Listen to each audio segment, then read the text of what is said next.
we need people to be real good at identifying what those rules should or shouldn't be.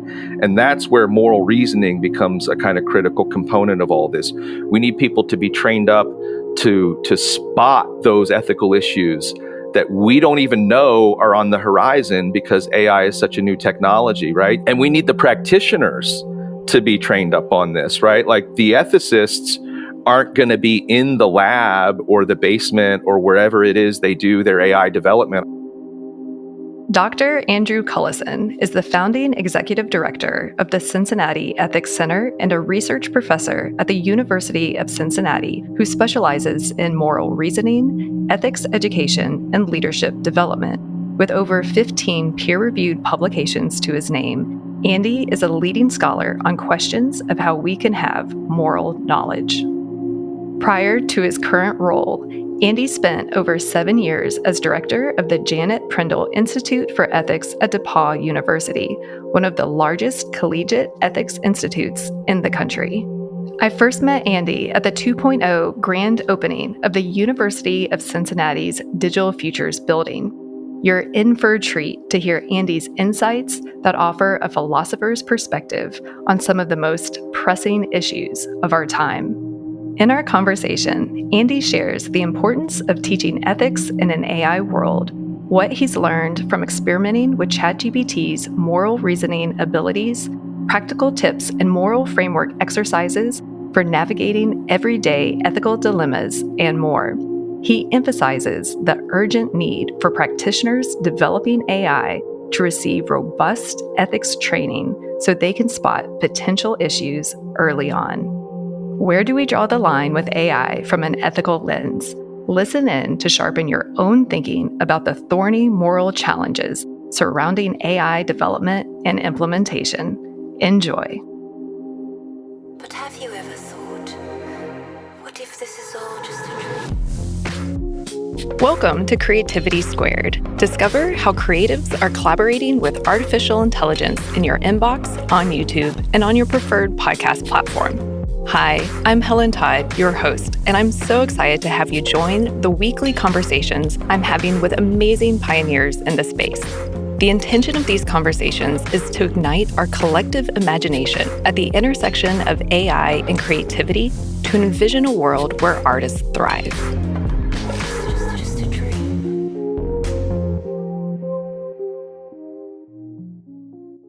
Andy, welcome to Creativity Squared. It is so great to have you on the show. I'm excited to be here. Thanks for having me. So everyone who's meeting Andy for the first time, he's the founding executive director of the Cincinnati Ethics Center.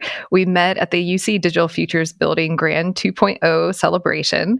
And I'm so excited because we always talk about ethical AI, and we have someone who is an actual expert in ethics and morality to talk about it on the show. But for those who are meeting you for the first time, can you tell us who you are, what you do, and your origin story?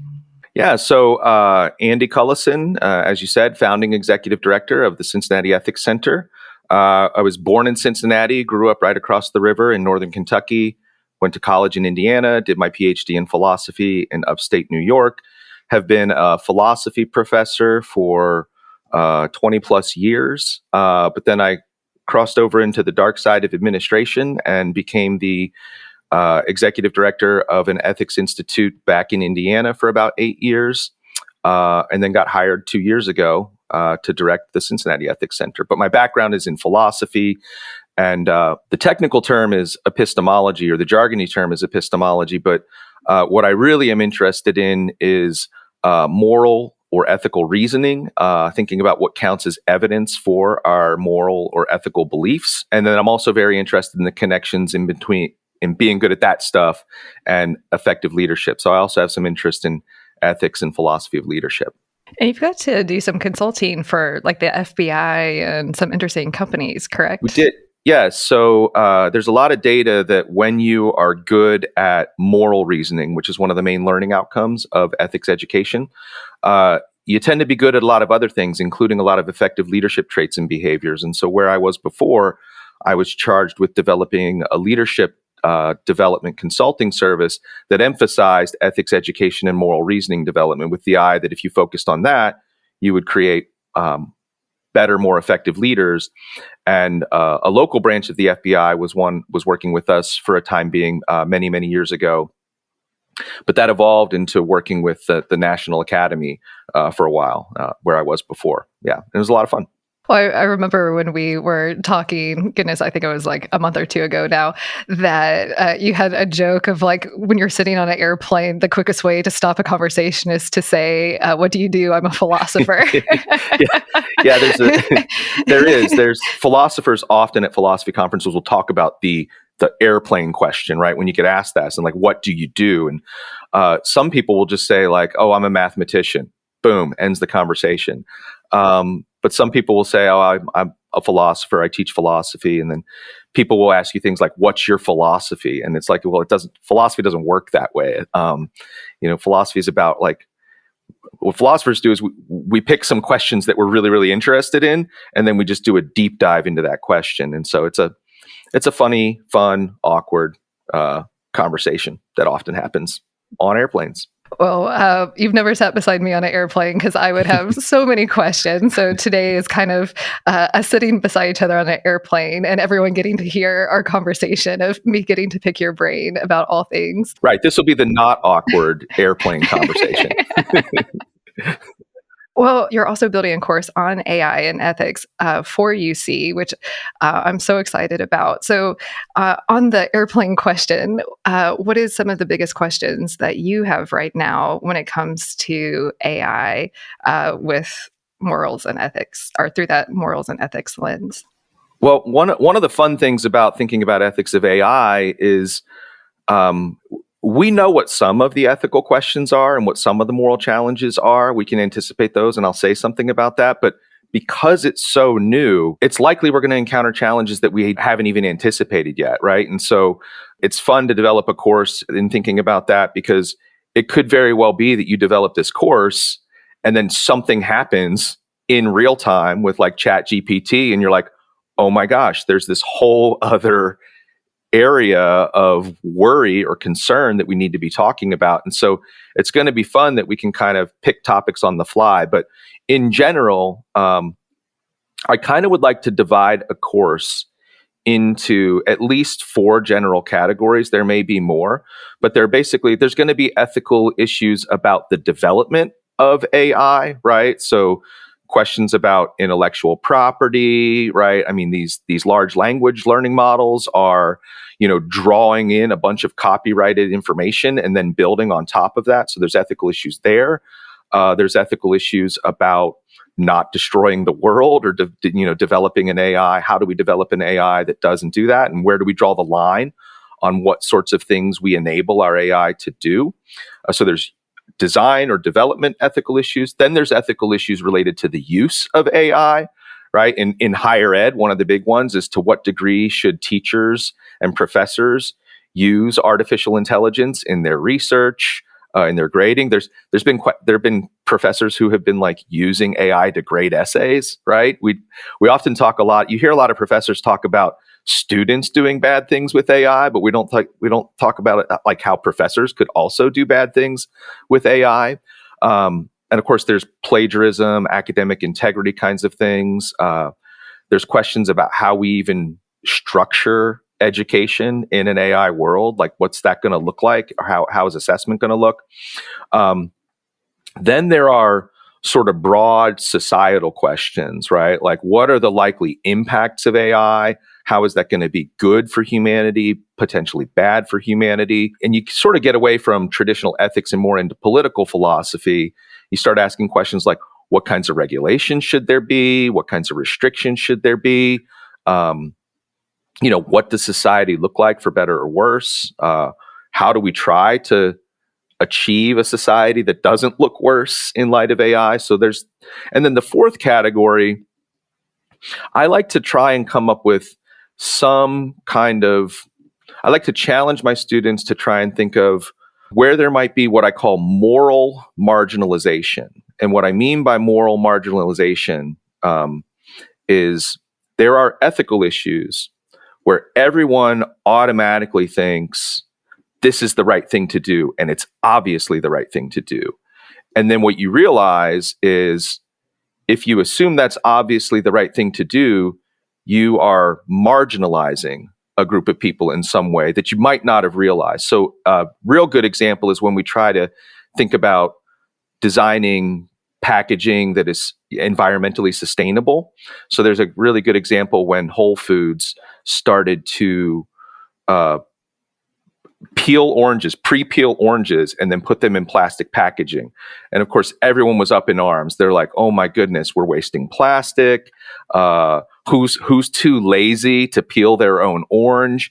But then you have members of the disability community being like, "I can finally eat oranges by myself because all I have to do is open this thing and then the oranges, but I don't have the physical capability." So that's an example of moral marginalization where everyone is like, this is obviously what we should be doing, and you're a monster if you do this other thing. And then you realize, actually, some people at the margins are might possibly benefit. And I'm still trying to think, is there something about our visceral reaction against AI that might fit this bill? And one thing I can think of is there something somewhat ableist about the idea that we just shouldn't use it at all? Just shouldn't use it at all because, some people are privileged to have highly functioning cognitive and linguistic abilities, and writing is effortless for them, right? They can do it without even thinking about it. But for some people, it's a real significant challenge, and it can be a barrier, right? And if there's something that can help people do the thing that they're not good at doing through no fault of their own, just because their cognitive equipment functions differently, that should give us some pause, having this visceral reaction, thinking under no circumstances should we ever use this to help us in our writing, something like that. Yeah, and I love that AI is actually can be a very accessible medium. So we have our Cincy AI meetups that take place at the UC Digital Futures building, and one member in the community is actually building a tool. I forget the name of it offhand, but it uses AI vision. So people with different vision abilities who can't see, it's taking the camera and helping decipher what they can't see. And then you also have like voice modalities. So there's a lot of accessibility benefits to AI. That's really cool. I didn't even know that project was happening. I like that. Yeah. Well, I'm hoping he'll be at our next Cincinnati AI meetup and share more. So you'll have to pop down for that one. So when it comes to defining ethical AI, maybe we should start there of like, what do people get wrong when they think about ethical AI and just defining it? That's a good question. It might be good to just sort of define ethics first and then define ethical AI. When we want to be thinking about the ethics of AI, what is it we want to be doing? So ethics is horribly ambiguous in the English language. So sometimes when people use the word ethics, they mean my own personal values. Like, according to my ethics, this would be wrong. And if you think that that's what ethics is, and you talk about ethics education around AI, people are going to think, what, you're just trying to give me your values around AI? Well, I've got my values. I don't need you to give them to me. And in a collegiate setting, that's not what we mean by ethics. Another thing people mean by ethics is something like compliance, right? If you in a corporate setting, when the ethics people come in, it's usually the lawyers who come in and tell you, you can't do that or else we're going to get sued, right? So you're thinking more about staying within the confines of the law. And that's actually an important piece to the ethics of AI. We need to be thinking about what the compliance rules need to be, what the regulations need to be. That is a very important part of the ethics of AI. But there's another thing that we mean by ethics that I also think is crucially important, and crucially important when we're thinking about the ethics of AI. And that's thinking about ethics as more like a set of skills or a field of study, where you have a particular set of learning outcomes, which is what I like to call moral reasoning skills. And that's what we focus on here. At the Cincinnati Ethics Center. I like to pivot away from the word ethics and talk more about moral reasoning development or moral skill development. And so we're talking about training people to be able to identify that something is a moral issue. Once they've identified that moral issue or ethical issue, I use those interchangeably. Training them to be able to identify all the possible answers to those moral issues that you've identified or those moral questions, and then be able to identify all the reasons and arguments and viewpoints and perspectives that people might have on that moral issue. Once you have that, the third thing you want is the skill to weigh these competing values and decide what to do or think about that issue. And then finally, you want people to be trained up to be able to talk about that. How do you engage in civil, thoughtful dialogue, particularly with people whom you might disagree with, to try and reach some resolution around some ethical issue and maybe even find some common moral ground based on the work you did exercising those first three skills. So those are at least four of the core skills. And we need to be thinking about what the rules for AI should be for us as a society. We need people to be real good at identifying what those rules should or shouldn't be. And that's where moral reasoning becomes a kind of critical component of all this.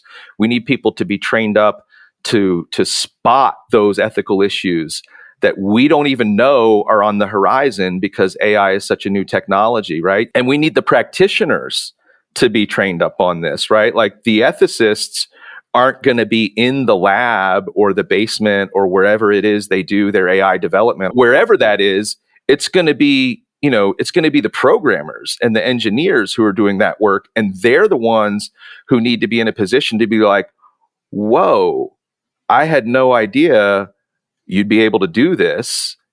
And they need to be the ones to spot it as a moral issue, right? There's a person who used to do hostage negotiations. And there's a really good article in The Atlantic. They now coach CEOs and executives on how to do business negotiations. And something that stood out about what they said in that article is the worst negotiation to be in is the one you don't know is a negotiation, right? Because you're already, set up for failure. And I think the same is true about moral dilemmas and moral issues. The worst moral dilemma to be at the center of is the one that you don't even recognize as a moral dilemma, because that's when real problems happen. And so we really need engineers and practitioners to be trained up to spot those dilemmas that the ethicists aren't going to be in the room. And the ship will have sailed if they're not the ones to be able to recognize these things. And I would argue, too, that we just need more ethicists in the conversation in general as well. I would like that very much. So let's spend a little bit of this conversation talking about some of the moral reasoning and maybe some takeaways that some of the listeners and viewers can get. Like, can you walk us through some practical tips of how to approach or even identify what's a moral issue or not a moral issue? Yeah. We'll do a few things. So just spotting that something might be a moral issue. When I do work with high school students, for example, or even my college students, or even some of the organizations we work with, I tend to not ask them what the ethical issues are they care about, because again, that word is ambiguous and people don't really know what to say sometimes. So I ask them what their pet peeves are, or what angers them, or what upsets them, because anger, being annoyed, being upset, is sort of, there's a foundational moral component to that. When you're angry about something, it's because the world is not a way that you want it to be, and you think it should be that way. So you can zero in on what people's values are pretty quickly by figuring out what upsets them. And so just being attuned to when something might upset someone, right? That right there should have you pause and try and figure out, okay, why are they upset about this thing? What is it about that? And you can usually sort of peel back the onion layer and figure out what it is they value, right? And so anger or frustration, that's a good signal to pause and have a conversation with someone and be like, okay, something's upsetting you about this. Let's peel back. What is at the core of this? And usually what's at the core is going to be some value that they have that you either don't share or that you were not even aware that it was in place. So that's one very simple thing. Let anger be a signal that there's a moral issue at stake, and don't just be dismissive of people's anger or frustration. So that's one. Another good thing to do, I think, a lot of ethical questions are what I call draw the line puzzles. So sort of where do you draw the line? If you've ever been in a situation where you go to the boss and you're like, I need the thing. And the boss is like, well, if I give you the thing, I have to give everybody the thing. So no one gets the thing. Or everyone gets the thing and then they cut budget from somewhere else, right? But they're either everyone gets the thing or no one gets the thing. And if you've ever been in that situation, or if your viewers or listeners have ever been in that situation, you're probably really frustrated because there's got to be a principled way to draw the line where I get the thing and there's a good reason why some other people don't get the thing, right? That's a draw the line puzzle. And a lot of AI questions are going to be like that. Like, where do we draw the line on, using other people's property to develop this? Where do we draw the line on permissible use cases? And draw the line puzzles. There are some simple things you can do to try and make headway on draw the line puzzles. You tend to start with obvious instances where it's okay, obvious instances where it's not okay, and then you can start to spot patterns. Do you want me to give you a concrete example of how you might use this in practice on something not related? Oh, yeah, I would love that. Please. Yeah. One of the ways I like to introduce this is on the ethics of teasing people and making fun of people, because we all have strong views that, like, sometimes it's okay, sometimes it's not okay.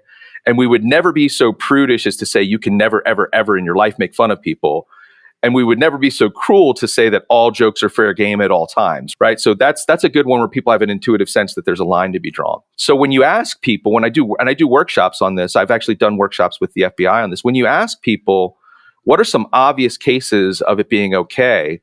They almost always list specific examples of them and their family or them and their friends, right? It's in the context of close relationships. They also tend to list cases where someone is screwing up in some way and it's okay to call them out on it, right? Like, they're always late to practice and it's their fault, so you call them Late Larry or something like that, right? So those are two cases.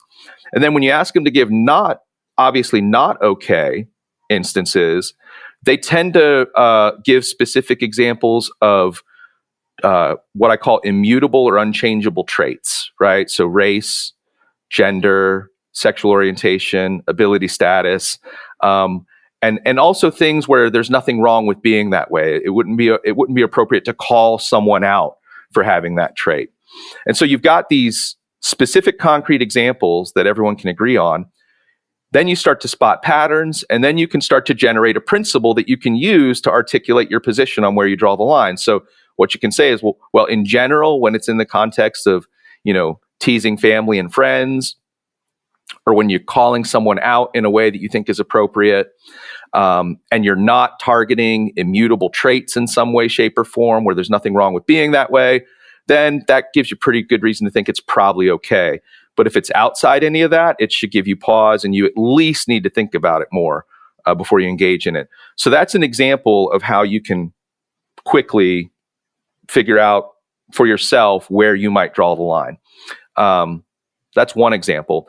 Another thing that is helpful is just to educate yourself about all the different things that people might think are morally relevant in a situation. Some people are very consequentialist and utilitarian in their thinking. They think the only thing that matters is consequences, right? But most of us think that sometimes the consequences might go really well, but it would still be wrong to do because there are other important competing values in place. Like, so another thing that people tend to think are important are certain sets of fundamental rights. So educating yourself about what people think are the fundamental rights and which ones you think are worth accommodating or at least trying to compromise on, and which ones you think are maybe not as important, but you sort of got to start to think about how do you rank and prioritize these kinds of rights. Other things that people think are morally important, there are philosophers and ethicists who think that one of the things we ought to do is, this is like a care ethics tradition, we ought to prioritize duties of care. That's meeting the needs of people who can't easily meet their own needs. And this is how we justify things like, the American Disabilities Act and things of that nature, right? There are going to be people who say, ooh, we could get more good for more people if we spent this money being spent on accessibility for other reasons, like, yeah, if you're a pure consequentialist, that might make sense. But if you think duties of care are important, right, prioritizing the needs of people who can't easily meet their own needs, then that gives you some additional reasons to think, even if we could get slightly better consequences using the money this way, we ought to invest in meeting the needs. Another thing that people think are important are sort of social agreements that might not be obvious to you that are in play. There are all sorts of what I like to call implicit or hypothetical agreements that no one ever says out loud, but we tend to think we can hold people to account for. So an example I like to use is, if I were to walk into, let's say Helen, you are a server at a restaurant, and I walk into the restaurant, and you say, "Hello, would you like to sit down?" And I'm like, "I would love to sit down." And then you say, "Would you like something to drink?" And I was like, "I would love something to drink. I'm really thirsty." And you say, "Well, would you like a burger to go with your drink?" And I was like, I'd love, a burger to go with my drink." Keep in mind, you haven't even handed me a menu yet or anything. You're just, casually conversing. And you hand me all this stuff, and I get up to leave, and you're like, "Whoa, you haven't paid." And you, I think, could rightfully be like, "Well, no, but like if you grew up in America and you're in your 40s, you've got to know what the rules of the game are. No one has to, we don't have to sign a contract for you to pay me for a burger when you walk into a restaurant." That's an example of an implicit agreement. And there's a lot of things like that people sort of justifiably think are in play. So like this, one of my pet peeves is when you call someone out for something and they say, "Well, I never agreed to that." That they strike me as that person in the restaurant pretending that they don't know that you're supposed to pay for food when you walk into a restaurant. So that's another thing that's, I think, worth keeping in mind. So there's all these different frameworks or perspectives that I think are worth taking time to educate yourself about, and then try to figure out, when you're thinking about ethics of AI, there's questions you can ask yourself that might help you spot ethical issues that you might not have picked up on before, or come up with reasons for a particular position on why you think AI ought to go in a certain direction by drawing on these frameworks or these ethical theories. Thank you for sharing that. When I lived in New York City, a friend of mine, Spencer Greenberg, who has a great podcast called Clearer Thinking, would throw these parties that were kind of social experiments. And one that he threw was actually how to constructively argue with someone who disagrees with you. And it was really interesting. We filled out a questionnaire of things like, do you support abortion, or yes or no? And then you'd get paired with someone who disagreed with you, and then you'd go through the framework that he gave, and it was repeating back to the person their stance to make sure that you understood it. And then you'd go through an exchange to see if it was a values difference or an information difference, if your information was incorrect or not, and to get to a conclusion of why do we disagree? Is it values or different information or incorrect information? And it was very enlightening. Yeah. I know I walked away and still think about that. But you mentioned that you also work with in your course or in your leadership training of how to argue with people who disagree with you. Is there something else that you would add to that? Because outside of AI, there's so many things in the world happening right now where this could be extremely relevant too. So I'd be curious what you would add to that conversation. Absolutely. In fact, there's a method that I do in some of these workshops that I've done, again, and I've done with the FBI, but I also do it with K through 12 students, is there's a way to engage in dialogue with people where you don't even have to figure out what they think. And so I call this sort of third personing the conversation. So what you do is you have everybody write down on a piece of paper a couple of reasons, and I say that someone might think, that someone might have. And you don't even have to think it's a good reason. You just know it's a reason that some people might have for thinking the answer is yes, it's wrong. And then you write a couple of reasons down for thinking that someone might think the answer is no, it's okay or something like that. And then you just go around and you share, and you do it in this very third person way. what I like about this, and I also encourage this when you want to do moral dialogue in a classroom, right? The goal of doing ethics in the classroom or in the boardroom is to get all those reasons on the table. And then people can go away and mull over it for a while and sort of think about what they think about and how they would prioritize their values. But to have an opportunity for everybody to just collaboratively get all those reasons out on the table. The nice thing about this is if you are the conservative in the room surrounded by liberal colleagues, you might not want to say, well, I think this, right? And you're going to feel silenced. And it'll go the other way too. If you're the liberal in the boardroom surrounded by conservative colleagues, you might not want to out yourself as the one who has the liberal take on that, right? And you might feel silenced. But if everyone's given an opportunity to sort of distance themselves from those reasons, then your liberal reasons get out there or your conservative reasons get out there. And you can even, and if people are like, oh gosh, why would anyone think this is true? Let's say it's the conservative position and you're the conservative and someone's like, why would anyone think that? You could say, well, look, actually people do have some good reasons for why they think that. And here are some of those things. For all they know, you're just the thoughtful liberal who has thought more carefully about the conservative position. And I can flip it too, right? Like if it's some liberally type position and everyone's like, why would anyone think that? And you're the liberal, you could say, well, actually there are these other good reasons.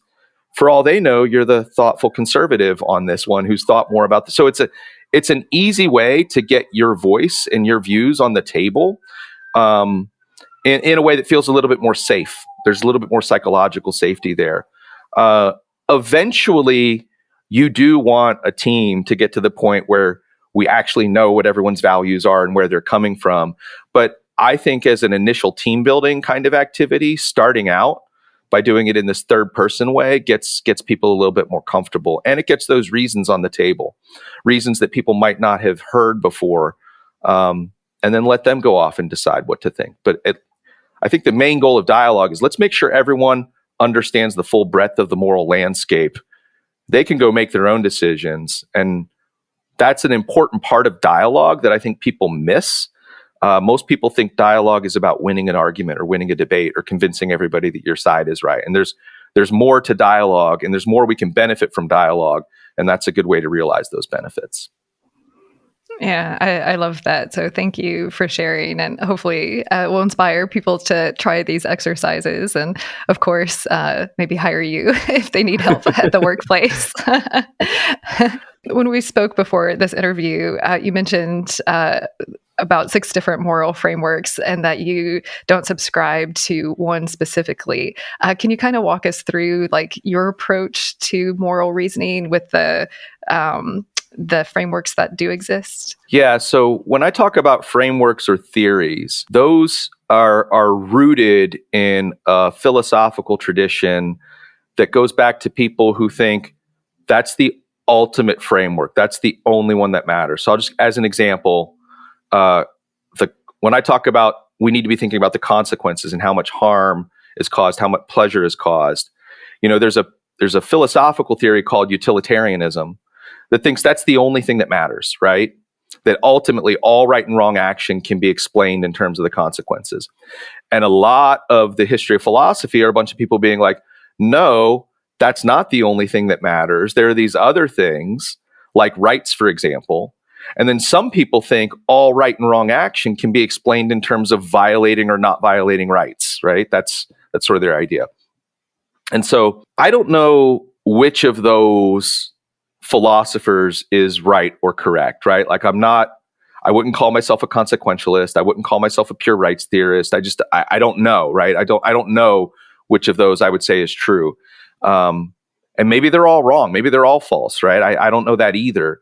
And so there's a kind of frustrating thing that like when I work with students, they're like, well, if I don't know if the consequentialists are right, like how do I do ethics? Or if I don't know, like I got to know which of these guys or girls is right in order to make headway. And I'm like, I don't think you do. Because the way they arrived at those theories, the way like John Stuart Mill decided he was going to be utilitarian, he said, well, I look at all the examples of good action, and lo and behold, they tend to have the best consequences. And I look at all the bad actions, and lo and behold, they tend to not have the best consequences. So maybe that's what's fundamental, right? He spotted a pattern, and then he just went extreme with it. And that's the way all the other theories worked. And so what I tell my students is, even if you don't think consequentialism is true, given that a really smart person did an analysis of looking at all the right actions and all the wrong actions and recognizing this pattern, you don't have to think he's right, that that's all there is to morality. But if something doesn't have the best consequences, you should treat that as a little bit of evidence that it's wrong, right? And if it has really good consequences, you should treat it as a little bit of evidence that it's the right thing to do. And I think of it like weights on a scale, right? So does it have really good consequences? All right, a weight goes on this side. Does it violate someone's rights? Okay, then a weight goes on this side, right? And it's not as clear that it's wrong. Is how fundamental do we think that right is, right? Maybe you get another weight on that side if it's a really fundamental right. And you sort of can go through all these different things, and what you're sort of piecing together, it's like pieces of a puzzle. If all of these different theories would point in the direction of thinking that it's right, that gives you some bit of evidence. And it's uncertain. You're not going to be 100% certain that this is the right thing to do. But I compare it to like House MD, the doctor who's trying to diagnose a disease, right? Like, we don't realize the degree to which doctors are very uncertain about some of their diagnoses, right? They're doing the same thing. They're like, well, there's this symptom in place that points to these things. There's this other thing in place that narrows it down to these possibilities. There's this third thing, right? And they're saying, it's probably one of these two things. Why don't we give you medicine for the first one and see what happens? I mean, have you ever been like sort of a guinea pig with your own primary care physician where they're like, it's probably one of these, let's give you this and see if it works, right? There's a lot of uncertainty in reasoning about medicine.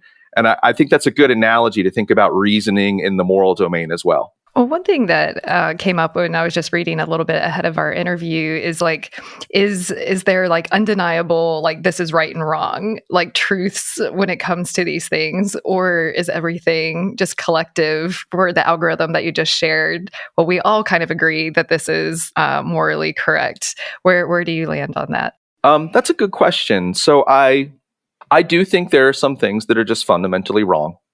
And I do think there are some things that are like fundamentally right. And I think there's a lot of agreement about what those things are. So there's a really good story that gets used in ethics classes to talk about moral disagreement. When the Romans first encountered, I think it was the Colossians, and the Romans had this practice of burning their dead at the time. And I think it was the Colossians had this practice of eating their dead at the time. And the Romans were like, you do what? You eat them? And the Colossians are like, yeah, what do you do? And they're like, well, we burn them. And they're like, you burn your dead? Are you insane? You talk about moral factual things or moral non-moral disagreements. There's a kind of explanation there that if you think the afterlife is up there and you think it's a spirit that goes up there, right? What happens when you burn things, right? Smoke. It rises, right? So you might think this is how we get, our ancestors up there. If you think that really there's no afterlife up there, but there's like a life force that your group has, and the life force has to stay within the group, right? Well, what do you do? Or there are certain important essences, and you need to keep your ancestors within the family. Well, a good way to keep the ancestors within the family is literally put them within the family, right? That's sort of how it goes. But the idea here is that's a weird extreme example, but the point of that example is that was not on my bingo card of what was going to be discussed in today's episode. Well, there's the point of the story is what the Romans and the Colossians, and again, I'm not sure it was the Colossians, I may be getting the example wrong, but the point is still illustrative. They both agreed you should do whatever best honors your dead. And every culture will probably agree on that, right? You should do whatever best honors the dead, right? And what they disagree on is like sort of like what's going to best honor the dead. But that's almost that's a principle that I think is probably almost universal, right? Same thing for things like murder, right? Like no one, you're not going to. Every culture has a notion that like murder is wrong. I think there's one society we found where it's like the purge year round, and like it's just totally fine. But for the most part, almost all cultures will agree. So I do think that there are some things that are safe to regard as bedrock. But I do think we need to respect that, beyond that, it gets real murky real quick, and it's not always going to be easy to figure out what the right thing to do is. And I think we need to be a little bit more intellectually humble than we are in our society and not be as morally certain about some of the more difficult cases. So I'm kind of giving you a weaselly answer, which is I do think there are some definite right and wrong answers, but I also respect the idea that for some things we may not come to universal agreement, and we may that there are going to be certain things that we might need to be a little bit more tolerant of, and then that's a where you draw the line question, right? Like what kinds of moral disagreements are we going to be tolerant of? And be like, to each his own, to each her own. And what kinds of moral disagreements are we like, no, we got to draw a line in the sand here. That's a kind of thing where as a society, even if we can't be certain that we're right, we're going to treat you like you're on the wrong side of history here, or you're on the wrong side of the line. Well, I can see how challenging it can be with our current, social structure, just in the sense that there's not much room for nuance, especially as we're consuming so much content on our screens and everyone seems to have an opinion about everything or feel the need to have an opinion that, it seems like a loss of that dialogue that you mentioned that's so important, and that we really need to have more respectful dialogue. You're absolutely right. And this is where that moral reasoning piece and being able to identify all those different reasons, I'm amazed at the degree to which people will think, it's just obvious that this is the right thing to do. And you're a monster if you think otherwise, right? It's just, how could you possibly do X? Well, part of the explanation for that is there's some kind of framework you're latching onto and some set of options you're latching onto, and you're just not aware of some other element of the situation that might be going on. So there's all kinds of interesting examples of this. Do you want me to give you an example, or should we? Yeah, sure. I'd love to cut it out if you don't like it. So, if you wanted to, let's say you didn't want to eat meat for moral reasons, right? Like you don't want to cause unnecessary pain and suffering in animals. And so, of course, I'm going to switch to a plant-based diet. But with the way modern agriculture works, you have these big combines that go through fields and just grind up things and harvest things. And they've done studies on, they'll sample like the vole, rat, mice population in a field before the combine goes through, and then they'll sample it after. And then they try to estimate like how many mice or voles or other kinds of animals were like ground up in the combines. And the size of an animal shouldn't make a difference. Rats and mice are, very intelligent, sentient creatures capable of pain and suffering and things like that. And so there's some reason to think that like,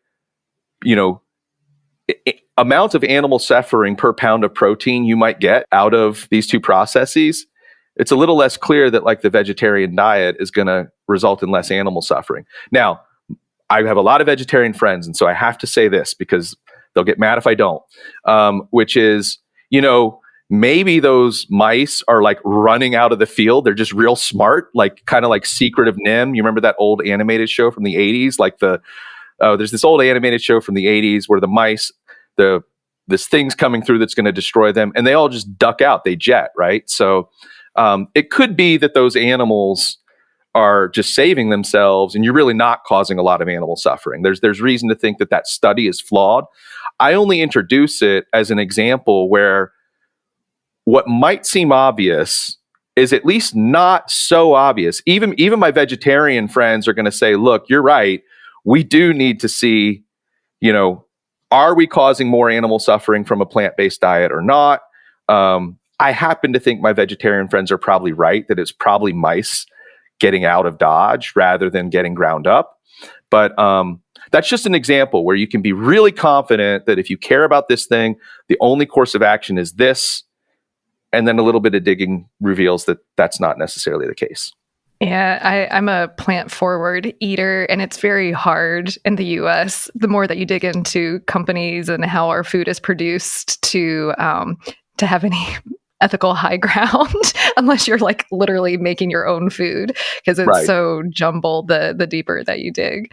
One thing that you were saying as you were kind of explaining, it sounded like an algorithm to me of applying the different moral frameworks and weighting the different components differently, that it could be a really interesting custom GPT of putting it in there and then asking Chat GPT or your custom GPT to give it out. But I was curious, because you mentioned an example when we were talking before the interview about Gettier and ChatGPT 4 actually being really good. So what has been your experience with ChatGPT giving out good answers related to some of these questions? So that's there was someone had said ChatGPT is going to replace philosophers. I was like, what? No. And when ChatGPT is like replacing everyone, so exactly. Everyone's getting in that bucket. Yeah. So ChatGPT, this was 3.5. I asked it. I was toying with the idea of doing a video series where I would like sort of, Andy does philosophy with ChatGPT and just sort of see what happens and just pretend like it's a dialogue partner. So I just treated it like I was talking to someone. And so I gave it a definition of knowledge. A common definition of knowledge is true belief with justification or good reasons, right? Like if you just guess the lotto numbers, you don't know what they are, even if you get it right. But if someone tipped you off that this is what they were going to be and that it was rigged, and then you guessed, you had evidence that it was going to be that, right? So that's sort of the idea. So there's this famous counterexample to that where people can end up with true beliefs and really good evidence, but we would say they don't know it, right? So one very simple example is if I'm looking at a very realistic, so we just recently went to Los Angeles and went to Madame Tussauds wax museum, the celebrity wax museum. Now, let's say I go in there and I don't realize it's a wax museum, right? And I remember thinking the Johnny Depp wax figure like looked like a real human being from about 10 feet away, right? So imagine I don't know it's a wax figure, right? And I'm like, oh my gosh, Johnny Depp is in this building. I have really good reason. I don't know it's a wax museum, so I have really good reasons to think Johnny Depp is here. And let's suppose Johnny Depp is actually on the other side of the wall. The real Johnny Depp is there, but I don't see the real Johnny Depp. So I have a true belief that Johnny Depp is in this building, right? But it's weird to say I know it because my evidence is coming from this wax figure. I'm not connected to the real Johnny Depp. So that's a counterexample, right? Okay, so that's why I had to tell you that, to give you the backstory. So I asked ChatGPT, here's the definition of knowledge. Can you give me a counterexample to it? And it started to give me like existing Gettier cases, right? Things that you could find in the literature. And then I was like, no. Get that. I have a challenge when I teach my students this. I have them give me their own version. I was like, give me your own version. And I even gave it parameters. Give me a version. Actually, I didn't give it parameters at first. And so it started to try and give me an example. And it couldn't do it. It couldn't get all the pieces together. But then ChatGPT 4 came out. I tried the same thing. And it gave me a Gettier example. And I was like, I think you're reading a bunch of literature out there. Give me a Gettier case without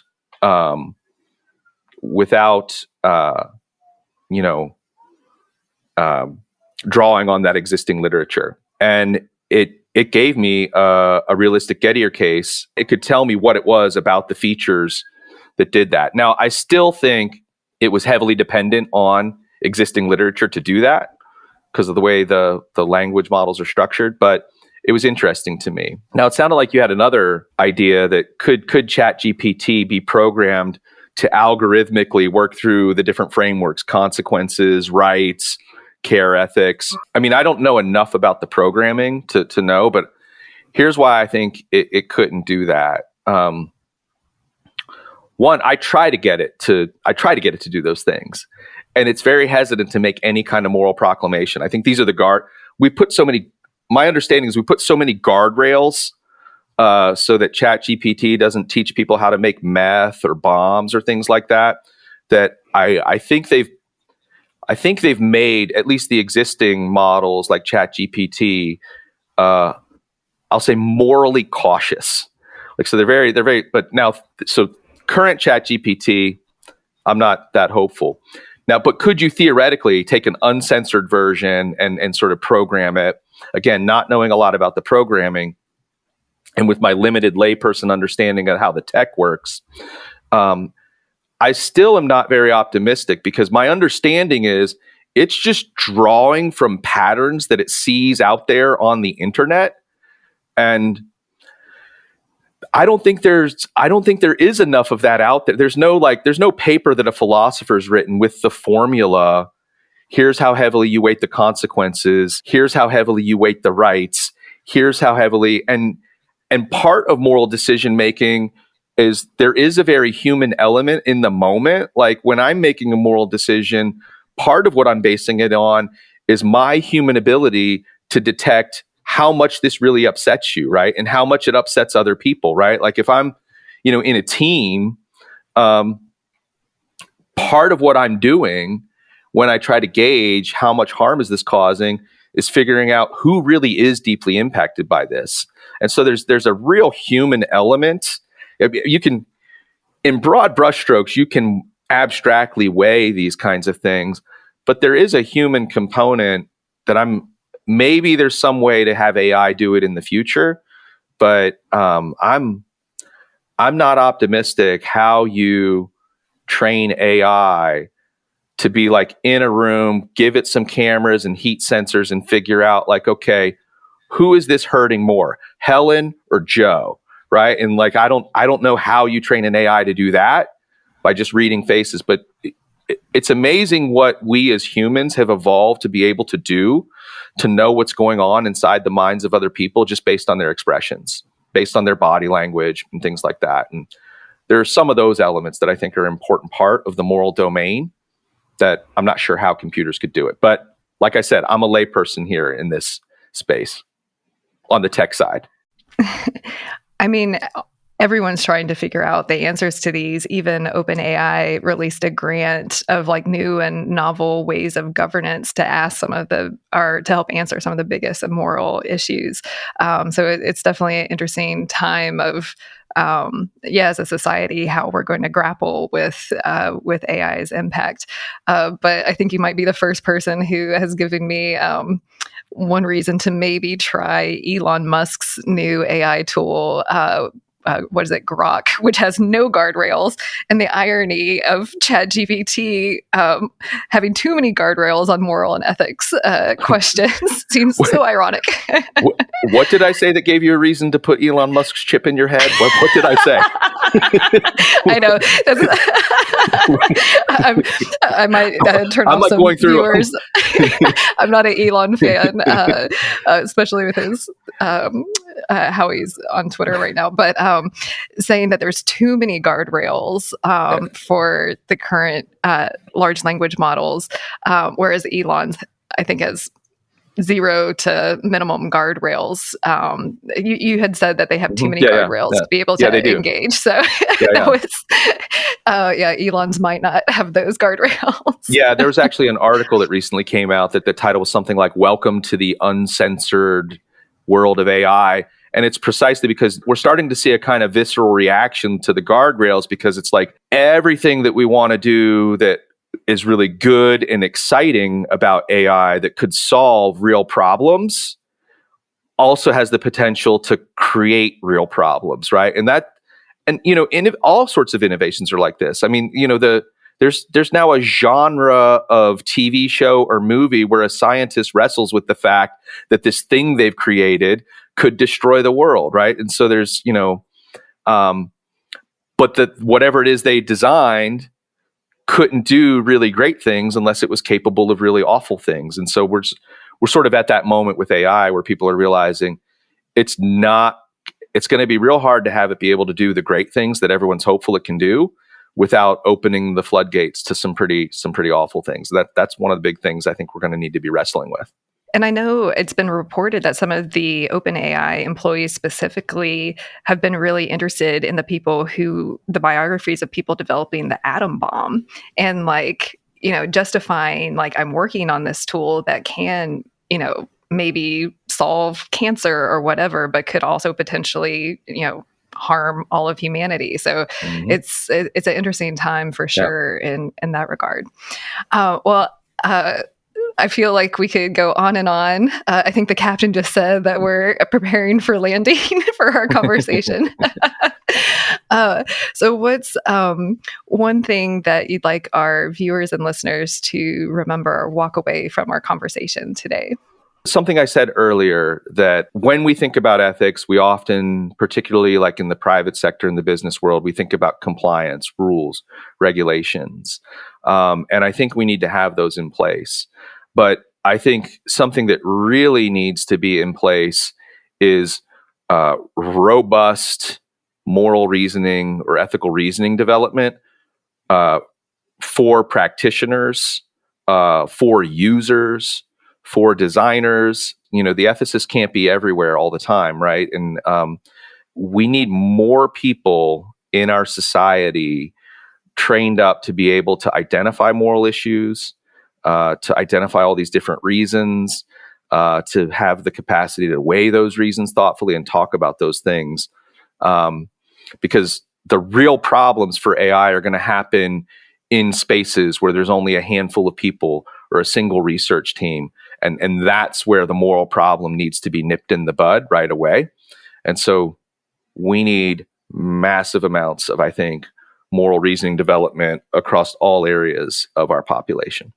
I couldn't agree more, especially since having met you, and I'm so excited to hopefully sit in on your AI and ethics class once it's up and running. And is there anything else that you want to make sure to include in today's conversation? I guess one other thing to add is on that topic of, really sort of maximizing the degree to which people have opportunity to develop these skills to think through these problems.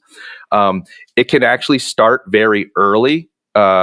Kids are very capable of starting to develop these skills. And one of our biggest programs is really a suite of programs or a set of programs doing work with K through 12 schools in the Cincinnati area. So we have our Greater Cincinnati High School Ethics Bowl, which I would love your viewers or listeners, if they wanted to get involved. We're always in need of community members to be volunteer judges, volunteer coaches, volunteer moderators, and you don't need to be an ethicist. I actually think community members make some of the best judges. We have programs with the library. We have an Ethics and Dragons program. That's a Dungeons and Dragons program. Turns out when kids play Dungeons and Dragons, they get better at moral reasoning. So we have programs in 5 area libraries. If you're interested in that, just reach out to us. We're at cincyethics.org or email us at info@cincyethics.org. That goes directly to me and our program manager. So if you're interested in figuring out how you want to get involved with the center, being involved in any of these programs, it takes a community or it takes a village, as they say, to raise our kids well. And so I would welcome any of your viewers or listeners who want to get involved with the center, please shoot us an email. Oh, and if you want us to work with your organization, your company, your executive team, your leadership teams, also email us at info@cincyethics.org. We have a ton of workshops that are sort of workplace moral reasoning development and leadership development stuff that we can do with your organization. And I'll be sure to include all of these links and your contact information in our dedicated blog post that will accompany this interview. Well, Andy, I'm so glad that we sat beside each other on this plane ride. I've thoroughly enjoyed our conversation. So thank you so much for all of your time and sharing all of your insights and perspective when it comes to AI and ethics and moral reasoning. Well, thank you. This was the most fun airplane ride conversation about ethics and philosophy I've had. So thank you. Thank you for spending some time with us today. We're just getting started and would love your support. Subscribe to Creativity Squared on your preferred podcast platform and leave a review. It really helps. And I'd love to hear your feedback. What topics are you thinking about and want to dive into more? I invite you to visit creativitysquared.com to let me know.